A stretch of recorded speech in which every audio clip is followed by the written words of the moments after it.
Hi guys, ఇప్పుడైతే మన vehicle EMI అయితే అయిపోయింది అనమాట. ఈఎంఐ అయితే అయింది.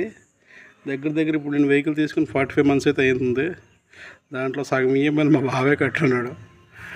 దాని నెక్స్ట్ ఈఎంఐ అయితే ఫైనల్గా అయితే కంప్లీట్ అయిపోయింది. కంప్లీట్ అయినప్పటికీ నా చేతిలో బండి మీద వచ్చిన దాంట్లో ఒక్క చిల్లి గవ్వ కూడా మిగలలేదు, ₹1 కూడా మిగలలేదు. దాని నెక్స్ట్ 45 months ఓన్లీ ఇంటి మెయింటెనెన్స్, బండి ఈఎంఐకి ఇంకా చాలకపోతే మా బావ కూడా కట్టున్నాడు అందులో. ఇంకా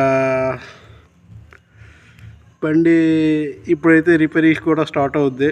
బండికి చిన్న మెయింటెనెన్స్ వర్క్లు అయితే వచ్చాయి. ఫ్రంట్ టైర్లు కానీ, దాని నెక్స్ట్ క్లచ్ ప్లేట్ కానీ, దాని తర్వాత కట్ట వర్క్ కానీ ఇవన్నీ అయినప్పుడు ఇప్పుడు మళ్ళీ ఇంకొక 30 నుంచి 40 వేల మధ్యన పెయింటింగు, డల్లా ఆ రిపేరింగ్ అని చేసేవాడికి మళ్ళీ ఇప్పుడు 40,000 నుంచి ఒక 50,000 మధ్యన పెట్టుబడి అయితే మళ్ళీ పెట్టాలి.